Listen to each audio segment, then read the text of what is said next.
Hey everyone, and welcome to another edition of the Snapchat. As always, I'm joined today by none other than Cozy Gamer. Cozy, how are you today? Hello. Doing well, man. Doing well. Zabu Nerf. It's February, the month of love. Alex, what are you loving right now? I'm loving you, buddy, because I got to tell you, Zabu and the Silver Surfer finally getting nerfed. We're going to be talking about MODOK and the Season Pass review. We're also going to be talking about cards that could utilize a Wolverine treatment. Cozy, what are we talking about on your side? Three crazy cards coming out this month. We're going to talk about MODOK and how to counter them. And lastly, talking about our top 10 favorite cards right now. Loved hearing yours, man. We had two lists going back to back. It was a fun one, man. Yeah, it was absolutely a blast. I mean, anytime you get to do a list like that in collaboration with somebody, it's so much fun because you get to really bounce a lot of fun ideas off each other. So guys, in the description, you're going to see Cozy's episode. You're going to see it in the comments too, and we're going to link it at the end of this video. You know where to find it. So let's get right into the discussion. Zabu and Silver Surfer have been nerfed. The nerf just dropped as we went live to record this podcast. So this is like hot off the press.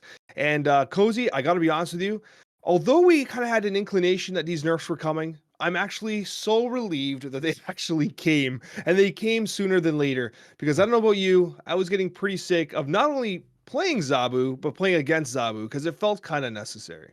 Yeah, I mean, it ended up turning into Zabu Snap, and it was like, it took the fun out of the sales of creativity, and no matter what kind of decks you could come up with, they just kind of got destroyed, I feel like, by Zabu, right? So both of these were much needed, and I thought they would have come with the main MODOK patch. It was a bit weird that they didn't. Like, I know some people hit Infinite in one day because they knew they could get there quickly with Zabu, and now it's a whole lot harder. Or at least you have to, be a bit more creative.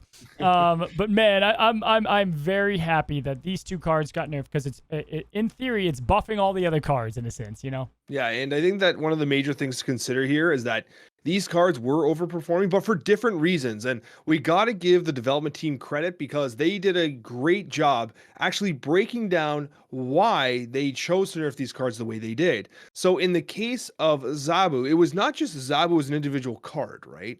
Surfer as an individual card was wildly performing. But Zabu, it wasn't necessarily Zabu. It was the package that Zabu enabled that allowed it to be so oppressive. It was the Spider-Man Absorbing Man. It was the Darkhawk Rock Slide. It was all the things around the edge, Moon Girl Rock Slide, like all those things that literally just propelled it into absolute stardom. And I think that getting these cards nerfed, you're right. It's really a buff for every other card in the game because here's the thing.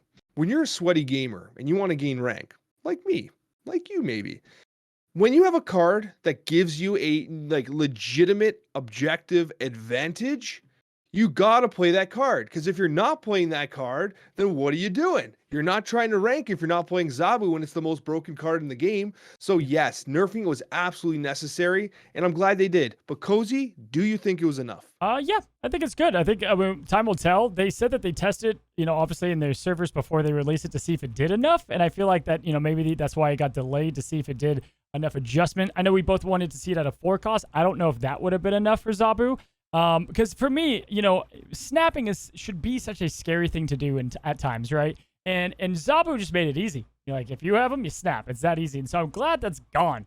But I also like that he's a 2. I think it does open up his own kind of archetype and what he'll do with that. I think that it was plenty, and I think they're still going to be relevant. And I think it was that perfect balance of they were season pass cards, which I hope we never see again, that they have to balance these kind of cards. But they were season pass cards that didn't lose their great value in what they do. Surfer's still fantastic. Zabu's just different. Which, you know what? I think we're all going to be fine with not seeing Zabu for a while anyway. And I still think he has his kind of home. But yeah, I mean, I think that altogether the nerfs made sense. And could they have become quicker? I love that they broke down, like you said, how they nerf cards and why. But I also feel like there's like the eyeball test. Like it didn't take exactly, an Einstein to figure out that these two cards, they had to go. But it was maybe like how they adjust them is what they were maybe looking at. And with Zabu, it was the combos, man. The Absorbing Man and Spider-Man. And now you have to do like Moon Girl, Quinjet. You can still do it, but it's a lot. Like the idea of having a 2-cost Zabu, I think is really significant because you can't rely on a 2-cost card the way you can rely on what Silver Surfer does. And I mentioned this a month ago. Silver Surfer is a card you need by turn 6. Zabu now becomes a card you need by turn 2. Yes, I think that we're going to create a design landscape where perhaps you can play it on turn 5 so you can have a higher impact turn 6, but like what are you even doing at that point? A lot of people are saying it's still competitive and I'd like to see it that way.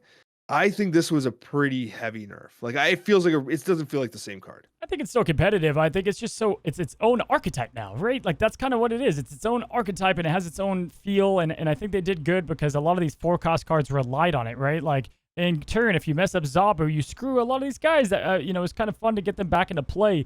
It's more specifically like maybe like Crossbones or Rock Slide. And obviously Rock Slide will stay because of Darkhawk. But yeah, I think he will stay competitive. But again, it's his own kind of blend. And the thing is, you're gonna know early if they're playing it. It just, man, I'm so glad that, again, as I said, he's been Mufasa'd. It's so great. It's good to see. I'm glad it got nerfed, but at the same time, like I can't help but feel like it's just Quinjet. Like I feel like it's a Quinjet. I don't feel like it's Silver Surfer is like still an archetype defining card. Where I feel like Zabu has turned into a Quinjet. Where it's like it's nice and like you don't even really need it anymore. You know what I mean? Like I feel like it's a heavier nerf than you're giving it credit for. Yeah, but Quinjet, you have to have cards that didn't start in your hand, whereas like this is the cards that you do have, and you can play it on 2. And I know Quinjet's on 1, but now I'm thinking you could Mystique Zabu on 3, and then you got the old Zabu back. I don't think you want to waste Mystique there, but like you can kind of do that. Quinjet's biggest con I think is you have to have cards that weren't in your hand, and Moon Girl creates too many, and it gets a little wonky. But you are right. I think it is a heavy hit, and it's going to be interesting to see how it plays, how it combines with Sarah. There's a lot of things that they aren't even able to test, and I want to see. We're going to see it in competitive play. We're going to see it at the best players testing this out in tournaments. But I said it in my video that I posted the day of the release. The fact that in competitive tournament, we just had a huge one. People had to have gentleman agreements to not play the card. You know a card's bad if you have pro players saying, hey, we probably shouldn't be playing these cards in the tournament. It makes it not as fun. And so I think it's just mind-blowing to me, Alex. But yeah, I think you're right, though. I think Surfer's definitely the winner here. No question. With Surfer, the idea that like it gets the +2 power, I think is really significant. Yes, it's +2 across the board, but like I think where Silver Surfer still works really well, and like I've been a huge believer in the Nova Killmonger package with Silver Surfer. I've believed in it forever, and I've always liked it. And the thing about this current setup here as a 3/2 that gives +2 power, the major win conditions for 2 lanes is the way I see it is like this. I see you playing a value card on 1, Nova, right? Whatever. On 3, at least you're going to be playing Storm, and then you play Juggernaut. You basically own that lane. You own that lane because the Silver Surfer buff, it should win that lane. It's usually greater than even a Doctor Doom reaching into that location. With the next lane that you want to win, if you actually think critically, because the -1 across the board really hurts something like Brood. Brood as a 3/2 got +3, became a 15 power on a single card. Insane. Way too strong. Way too strong. Yeah, way too strong. However, if you think about this, if you have a turn 6 play, even without Sarah, turn 6 play, you play Brood and then Silver Surfer, you're really only losing 1 power because 2 of it gets made up in the Silver Surfer. Right? Yeah, that's so a good it's point. still a really strong combination. Like, I don't think this card got nerfed very much. I think it's just different now. And that's why they did a good job. They didn't lose the effectiveness. And it's like it goes much more than the season pass. What if I brought Brood? What if I bought X card from the token shop because I love this guy? You're right. It doesn't neuter the card. And man, it sucks sometimes actually playing Surfer on a lane and like your opponent knew that and they're like, all right, so 0 on that lane.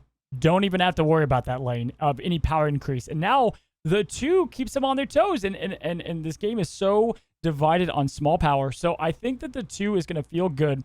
And they did probably a lot of testing. 3-1, 3-2. They probably looked at that across the board. I think he still, has his flavor. And I do love what you said about Brood. And if you look across the board too, like Maximus, he's still in check. If it was less than 2, then he's, not Shang-Chiable. Like they did good. They did good across all the 3 costs that he affects. I love it, buddy. These are 2 cards that need to get touched up. The one concern I had was I didn't want either card to get like basically destroyed. I didn't want them to become like, I felt like it was the nerf to leader was heavy-handed. And I was hoping that both Zabu and Silver Surfer avoided that fate. Oh yeah. I'm going to be honest with you. I think they did because they're season pass cards. I want to just say this, that I think that maybe they were a little more delicate with these particular cards because they were for money cards that were in season passes.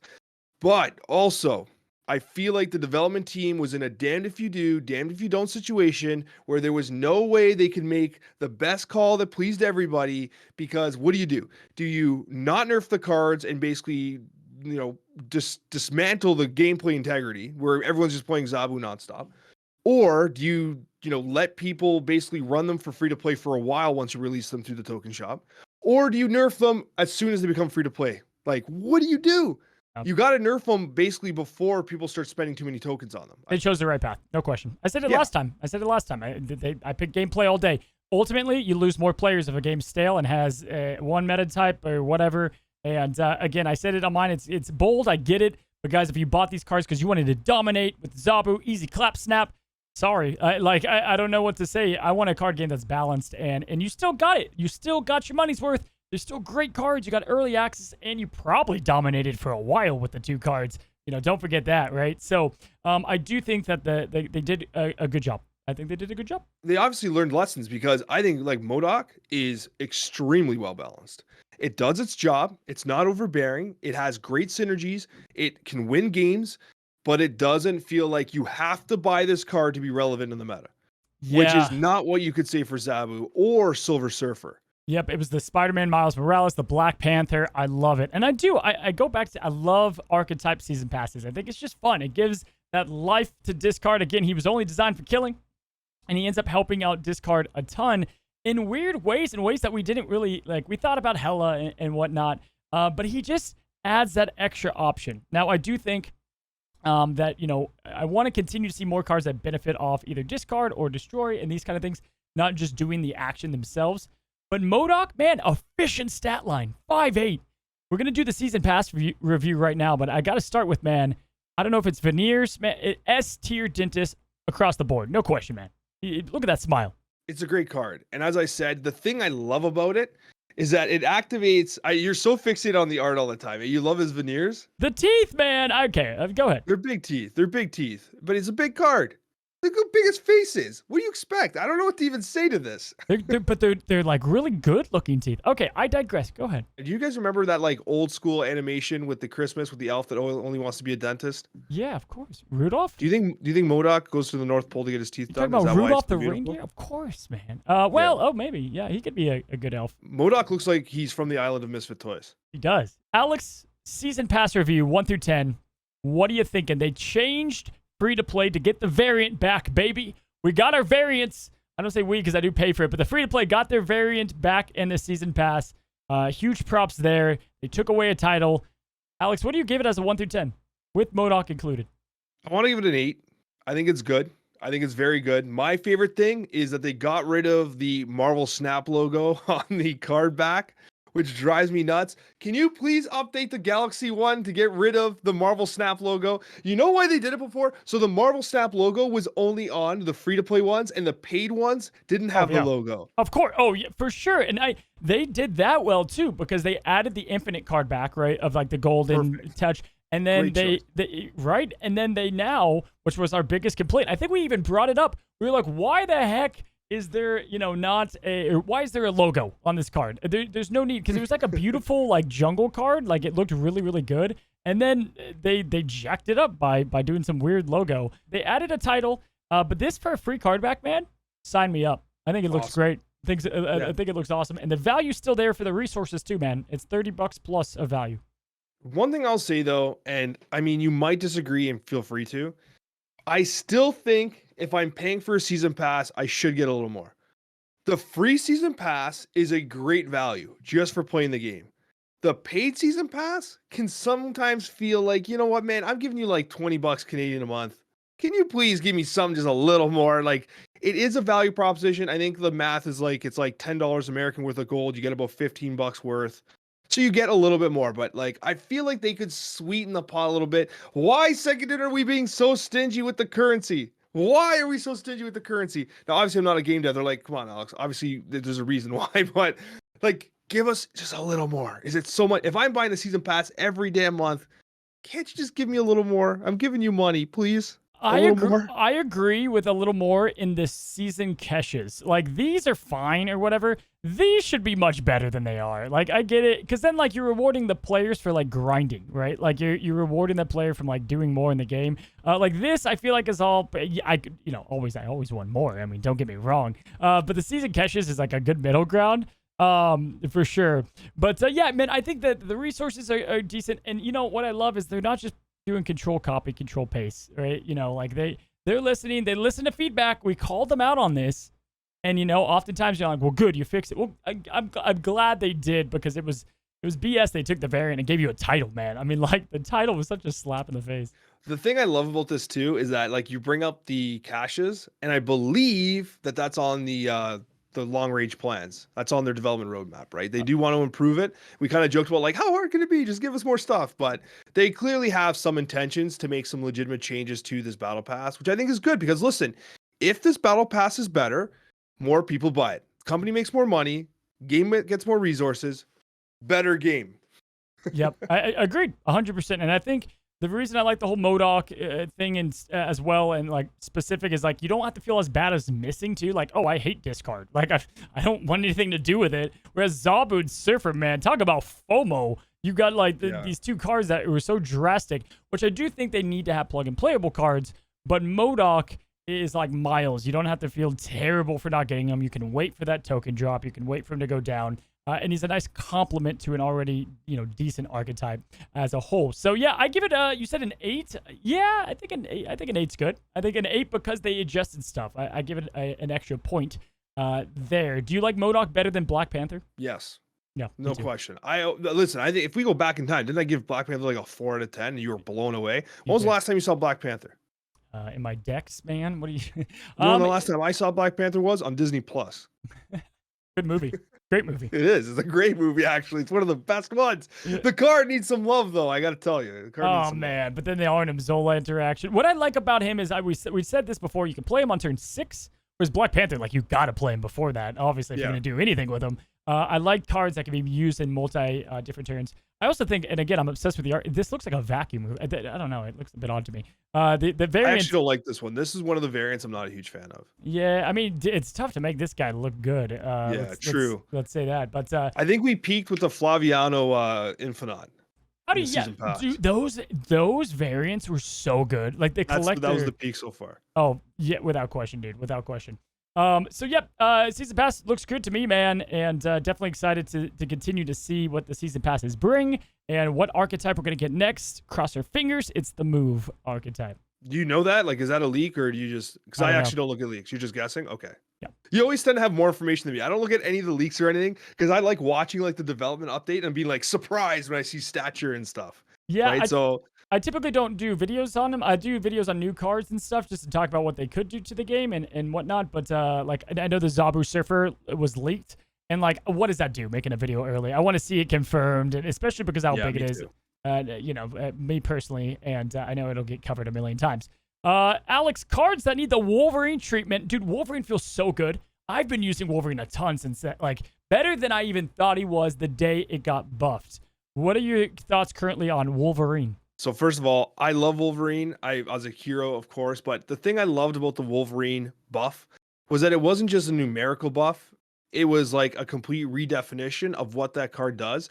And like, I'm not saying that like any card that is like somewhat underpowered needs to be completely redone. Like sometimes just adjusting its power is enough, right? That is a very viable approach because maybe a new effect can be applied to another card that like, but this effect was so perfect for what Wolverine is, and it got us thinking about what other cards can use a complete rewrite. And I got to thinking, and I have a few ideas, Cozy, and I'm going to start us off with one that I think is interesting. Okay. Now, I've been thinking a lot about Spider-Man, because Spider-Man's an incredible card. Obviously, Spider-Man's ability that prevents the opponent from playing to that location on the next turn is powerful. Wolverine has been changed to be much more reflective of the actual Marvel character or hero. Spider-Man's ability does not seem to really be in line with what Spider-Man can do. So what I would suggest for a redefinition of what Spider-Man can do is make it a Nightcrawler that can move on every turn. Allow him to web sling from lane to lane, which I think fits the bill of what Spider-Man should be able to do as a hero, while giving you a lot of mobility procking Miles Morales, who is also a Spider-Man, and giving Move a card that allows it to propel itself forward. I think that Spider-Man having a Nightcrawler-esque movement pattern, being able to move multiple times where Nightcrawler can only move once, I think would be a really interesting redefinition of this card. I like a blend of it almost. I do like the web shooting. I think it is good. I like that. I like the blocking of it, but I like the idea of playing him, doing the web shoot, closing a lane, and being able to move him, even if it's just once. But being able to move him after that lane shut is kind of cool. Like turn 5, and then you move him over. Because you're right, man. He's the guy that moves locations. Like he's just zipping all over. I like that you said Miles, because I kind of think like I get why they did it, but I think he's like another like cool. Like it doesn't seem as much Miles as it could be, but at least he's move related. So I think Spider-Man in that with Zabu, getting adjusted. How can you maybe make him a 4-2 that then moves? They bumped him up to a 4-3. It's weird because him and Captain America, they're just like iconic characters, and like they're used in just kind of more niche situations. Now Spider-Man even more so, I feel like. And we kind of talked about that, right? We want our favorite characters to be good. Like, I think that's just natural, especially Marvel, right? Very, very natural. I like the Spider-Man change. I'm curious to see what you guys think about Spider-Man. Like, do you guys think that's someone that needs to get touched up as a card? We're not going to bring up Angel or Hawkeye again.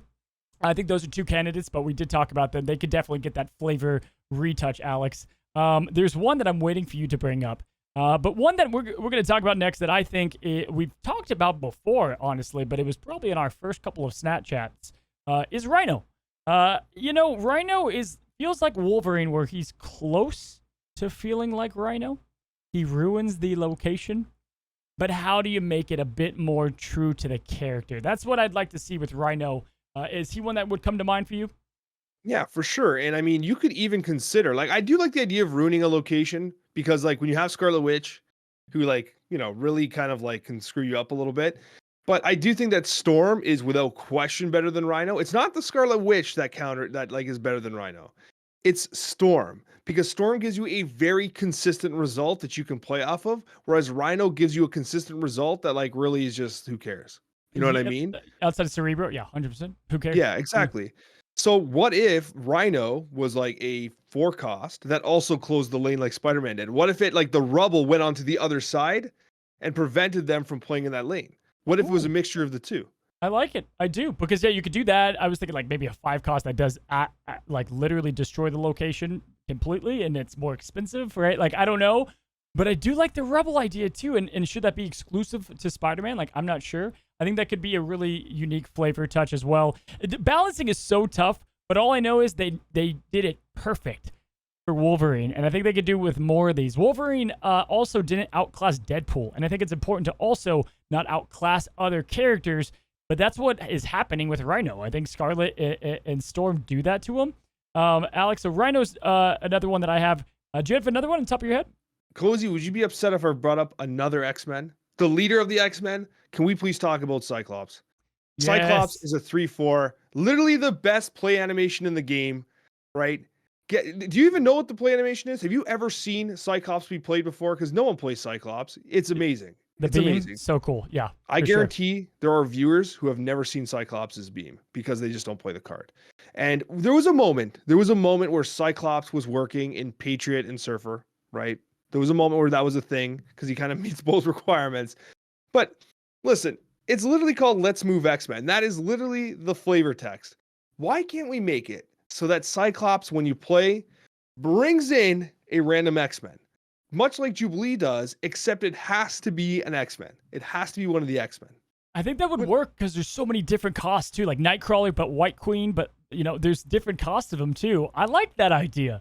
Yeah, it's interesting, right? I mean, obviously it's not balanced. Like the game devs are like, bro, like don't be a game dev, Alex. You stick to the YouTube. But like, we're just fantasizing here about what we can do for our boy Cyclops because he needs something, Cozy. He needs something. It's funny because I feel like Patriot, he's still great in Patriot Surfer, dude. He's fantastic in that deck. However, Wolverine was good in like Galactus decks, let's say. Like just because there's one deck that kind of works, maybe replace what he does. It's a vanilla card, so not a hard replace with another card. That's completely fine. But Cyclops, you're right, man. Could totally use it. I like the idea of being like another Jubilee. What if he brought Jubilee, which then brought another card? Exactly. That's amazing. But it's the RNG, right? Yep, I like that idea. I love when you go to move on common abilities that he's under. When you go to move here, he's under move. I think he is right. Yeah, he's ready here to move. I'm like, oh, cool. Let's move. Thank you, Marvel Snap, for that great categorization there. But yeah, dude, if Wolverine, I mean, come on. If Wolverines get buffed up, you got to get Cyclops up there as well. Absolutely, Cozy. You got to have another one for me because I know you're a man full of ideas. Hit me with another one. So there's one that I'm surprised you didn't mention, but I think we'll get to him last because I want to close on that guy. Colossus, another X-Men actually. And Colossus is one that like he does what he does perfectly. Like I get it, he can't be destroyed, moved. Awesome. They're close, kind of like they were close with Wolverine. Colossus can completely be rebuilt, in my opinion. I think that either making him super strong, like powerful wise, and having a similar effect, maybe just like increasing cost and power, or just making him a bit more unique. I don't know what the answer is here. I don't have a perfect suggestion, but Colossus is, especially now with Luke Cage, just seems super underutilized and sometimes even like a burden. Like, I don't know. I like him as a card, but the fact that his main use is so that he can get buffed up at 2 costs for Spectrum is like, that's such a depressing use for him, you know? And I think they're close, just like they were with Wolverine. What do you think about it? I would almost want to suggest that Colossus would be better if they just took the can't be destroyed, moved, or power reduced and took it to like the infinite level. It could literally never be destroyed. Yondu can't destroy it. Lamentus can't destroy it. Lamentus comes out and you still just draw him like nothing happened. Make it all the way. This card cannot be destroyed. Galactus, you know all of it. Yeah, 100%. All of it. Just make it completely invincible in every conceivable way. And I think that Colossus makes more sense. That's a good point. I do like that. And I think, again, that would make it, and that's so, I'm sure that's not that tough to do on, because we already had that with Wolverine. He does the same thing. He regenerates, right? That's good. I like it. Yeah, or even discard. Same thing. Discard should definitely be in his shtick, especially as we see Black Bolt potentially rise up, and then you can like dependently put him in your own discard decks because you know he can't be discarded. Maybe it will be like Gambit where he still tries to proc on it, but it's kind of interesting. But I think if you make him more power to, that works. But Alex, I'm shocked. It's been a long time since you've talked about him. As I go to one cost, you have to know who I'm talking about. I'm starting to get an inkling of who is going to show itself. Again, close. But Uatu, man, your boy Uatu, doesn't he need a somewhat of a fix? We have talked about Uatu so many times. I think, was it one of the first cards we ever talked about in the first episode? I think so. Like, I am old school loving Uatu. Can we please do something for Uatu here? Like, what do we got to do? What do we have to do for Uatu? You know what I mean? Something. How can we completely re-envision this card? Now, first of all, I think that it being able to see the locations is really key. I think that's amazing. Do we give it a buff if it gets played into an unrevealed location? That's the initial kind of plan I thought of. I said, you know what? If we have Uatu, let's say you get it on curve. You got it on turn 1 or 2, and there's an unrevealed location. You get it on 1. There's an unrevealed location. And you get a +2 for playing in that location. When you play Uatu into that location, it becomes a 1/4, which is on pace for like Ant-Man or whatever, right? 1/4 is not crazy. But the key thing about it is that it also gives your opponent information. Why is this guy playing Uatu in that location? Is it, Sanctorum? Yeah, I like the mind games. Is it something that this person really needs? And I mean, I think it's an interesting interaction. It could be pretty cool. But also, you could just be playing Uatu because you want the bonus. I like that. I think that's a great idea. And then like to say kind of what you did for Colossus. What if they just also made him work in your deck, right? Like just you put him in your deck, you get to see the 3 locations. Not that big of a, like you're getting a 1/2, okay? And we have plenty of other 1/2 costs that have their own kind of value. None of these really have their own passive value. I think Angel should, but kind of the same shtick there. Is that going to break him? Is that going to make him overplayed? No, I think it just gives him his own feel, to the card as a whole. So I like that. And man, he's got to be up there as one of the least played cards in Marvel Snap. Has to be. And the other important thing to understand is like we just last week were talking about how locations are becoming irritating. They're so destructive based. They require almost too much maneuvering at times, it feels like. Uatu can solve a lot of that like location anxiety. Yeah. So if you buff Uatu, you actually kind of nerf the impact of locations for the people willing to play Uatu. But you have to have some sort of guarantee. When you were saying that about him just working even if he's in the deck, I had like this vision in my head of like Uatu kind of like poking his head out outside of the deck, watching the cards and just telling you what the locations are. Like imagine if the Uatu card is like in your deck but flipped in a way so that like like when a magician does a card trick and he flips the card in the middle of the deck, Oh, like that's he's fun. up and you know where he is in the deck and he's like watching the locations. Wouldn't that be really interesting too? Right? Obviously we're not game devs, but I can't wait for like more cards to get animations in general too. Like just like like across the board. I think like when a new one comes, it's so cool. Like I look at Magic and I'm like, man, I want to play Magic more just because I like the fire. Like it's so cool that they did that. That one came out of nowhere too, and like the Polaris and the arrow change. Yep. Oh, 100%. As far as the other cards, I was kind of looking. I wanted. Here's the thing. It would be too strong. So I again don't know exactly what you would do. Quicksilver, I 100% understand, and he's gonna stay. Never gonna change. He's that token kind of card that's gonna be a 1/2. He shows up first. He's gonna be the trap for new players. Domino though, do we need Domino? So lucky, right? Like obviously, I love the lucky thing. Always drawing on 2. Like what else can you do? Like does it guarantee you pull? Maybe having a guaranteed curve would be too much. Like a guaranteed 3 after her, but maybe like your 5th drop would be 5. I don't know. I'm not sure. But it just feels like a waste to have another card like Quicksilver fall in the same. And there are very, very few instances to run Domino. So I feel like she could definitely get something to make her more lucky or whatever that might be. I get what they did, but Domino is one I legit just thought of. What are your thoughts? Domino is tricky because like at the same time, like I like the idea that there's a card with this effect. And it's like if you change like to change it too much, like could just have been a new card. So like I don't know, like Domino I wasn't expecting you to bring up. I was not expecting you to bring up. I just don't know if I want 2 Quicksilvers, but then Agatha, I don't know, man. I don't know. The ones that kind of really bother me are like, why do we have the cards with no abilities so iconic? Like, why does it have to be Hulk? Dude, and I thought about Cyclops, Hulk. the cards with why do they have to be the ones with no abilities? Why can't you just make it like why can't the cards with no abilities be like actual like human beings that are like just so numerous in the Marvel universe? There are so many examples. Like Agent Coulson could have been a card with no ability. You know what I mean? Yeah. Background man number 7, 100. Hey, okay. I do love that he's just power, right? Like I get it. Like it's just power, right? Like it is very flavorful, and I think they do a good job there. But it does kind of stink. Yeah, it's like all right, like or Abomination, another one. Like okay, he's in the same. He's just power. I get it. But I don't know. I think there's some stuff you could have done with them. And I agree. I do. And I want to know what the viewers think as well. We only have so many different ideas, but I really do think that there are a number of cards in here that can see some retooling to not just make them like more competitive, but perhaps more in line with like the spirit of the hero that they represent. And that's kind of what we were talking about here today.